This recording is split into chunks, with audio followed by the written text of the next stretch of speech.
Okay, what's up guys? It's Breyerfest, and today I have my part one in a series of videos where I'm going to show you how I prepare for the Breyerfest Open Show. So for the Breyerfest Open Show, my number one piece of advice for placing is to make sure that you're prepared. So I'm going to show you how to go through the process of finding a breed for your model horse and creating documentation. So in today's example, we are going to be using a horse that I own who is on the, I can't pronounce this very well, but so the Amazigh Stallion mold. He's this Premier Club model. And I don't really know if I totally want to show him as the breed that he's at already, but the first step that I will do is I'm actually going to look up the breed that he's originally supposed to be and see how well fitting that is. I tend, especially with Breyerfest, to use more creative horse breeds just because it helps you stand out more and it can make you kind of have a stronger entry, because if everyone has the same horse and they're showing it as the same breed, sometimes you can lose points for that. So in order to help yourself increase placings, sometimes you can do a little work. And even here, just kind of looking at this Amazigh horse, it doesn't really know, I don't really know if it's exactly like the best possible fit for him. I think that I could probably find something that's a little bit more closer resembling to what he is. So how do I go about that? Well, actually, if you're in the Breyerfest Open Show, you'll be part of a newsletter where they're going to email you certain documents. And one of those documents, they'll email you. And even if you're not in the show, a great way to get resource is you can just Google this, Breyerfest Open Show breed classification, and they can show you ones from past years. And I use this for all my horse shows to find creative breeds. So basically what this document is it's going to have different types of horse breeds. So you got your draft breeds, you have, moving down here, primitive, long ears, sport, stock, pony, everything. And under each section, it has different breeds and where those horses belong. So what I like to do is, if I know the general type of horse that my horse is, for example, my horse is a Spanish breed, I'm going to go down to the Spanish breed section. If I can find it, we have Asian horses, more pony breeds, miniature horses, stock breeds, color breeds. Those are more like mixed horses. They're not really like breeds. Light breeds, gaited breeds, other gaited breeds, sport, European warm blood. Yeah, they have everything. Sport breeds over here. We're gonna keep going down. Okay, so Spanish breeds. So I'm gonna go through and I'm gonna look at all of these horse breeds and I'm gonna try to see if I can find one that fits. So I will cut back to you guys once we find one that I like. Okay, so we are searching for a breed for this horse, and there's something that came up that I want to talk about. So I was searching up this breed, which is the Argentinian ranch horse, and so I was looking up, and I said, okay, I saw this picture here, and I was like, this looks kind of similar to the horse that I'm looking at. So I decided to see if I could find any references in the color that he is, which is a dapple gray. So I'm looking up dapple gray. And you can see here that there's a lot of pictures that look like it could fit him really well. But if you look really closely, you can see that a lot of these horses actually are not an Argentinian ranch horse. This is a quarter horse. There's a couple like Andalusians here. And you want to make sure that when you're making your references that you're using horses that are actually the breed that you're making your documentation for, because if it doesn't match, then the judge is going to see that and it could look like you don't know what you're doing. So because I can't find a really good reference for this particular breed, even though it seems like it might fit, I'm going to keep looking for something else. Okay, so based on our research, we found this breed of horse called the Azteca horse. I looked this up and I noticed that it has a pretty similar body type to the model that we're looking at. So I just also wanted to see if we could find one that was kind of a gray color. And I found some really nice references of what we want. And also, I also kind of verified and checked to make sure that these are also the Azteca horse, the same breed. It's not a different horse breed.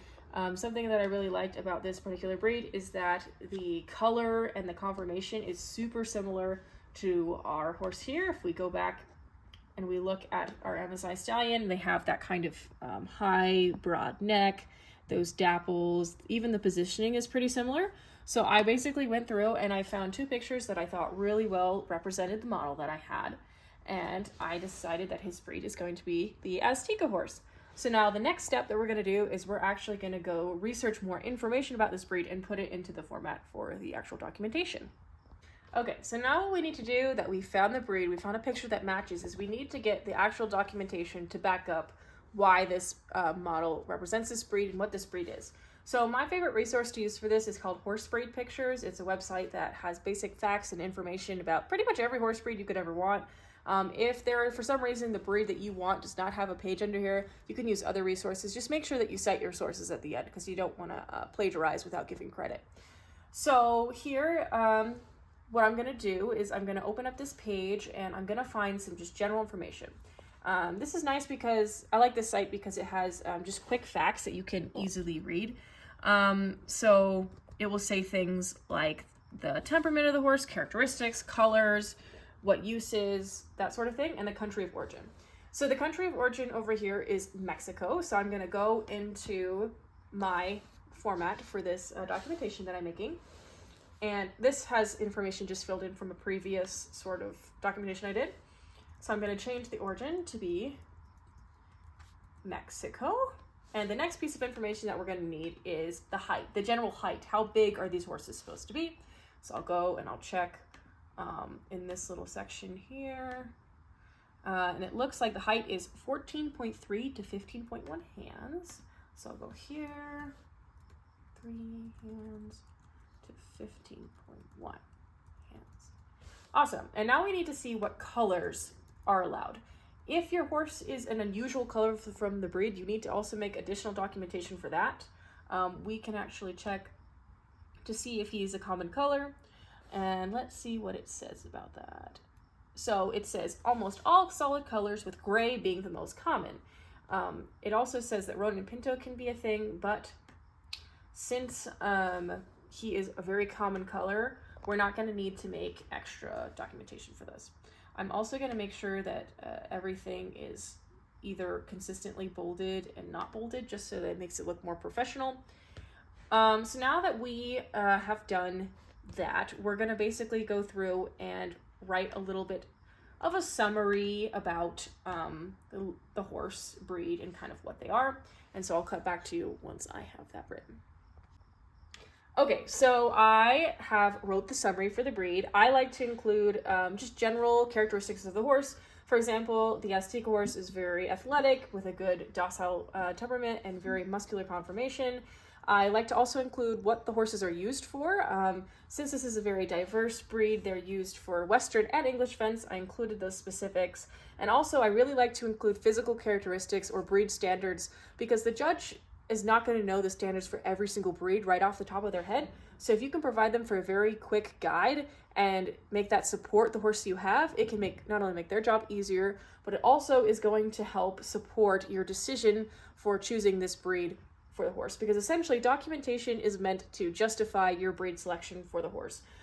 So I like to pick examples of characteristics that actually align with the horse and the model. So for example, a key characteristic of the horse is that they have a slightly arched neck, a broad chest, and a convex face. And if we actually go back and we look at the horse that we're using, he has that arched neck, straight profile, and a broad chest.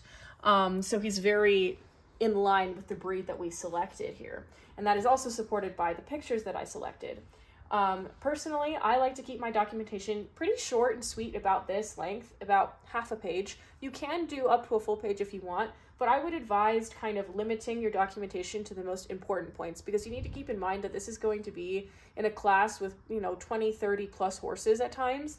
And your judge is not going to have time to sit there and read every single aspect. A lot of times it's just going to be a really quick glance. So you want everything you have to be supported and easy to read for them. Okay guys, so that is it. That is how I find breeds and documentation for my horses in the Breyerfest Open Show. You can totally use this method for other shows as well. It doesn't have to be for Breyerfest. I hope that was helpful.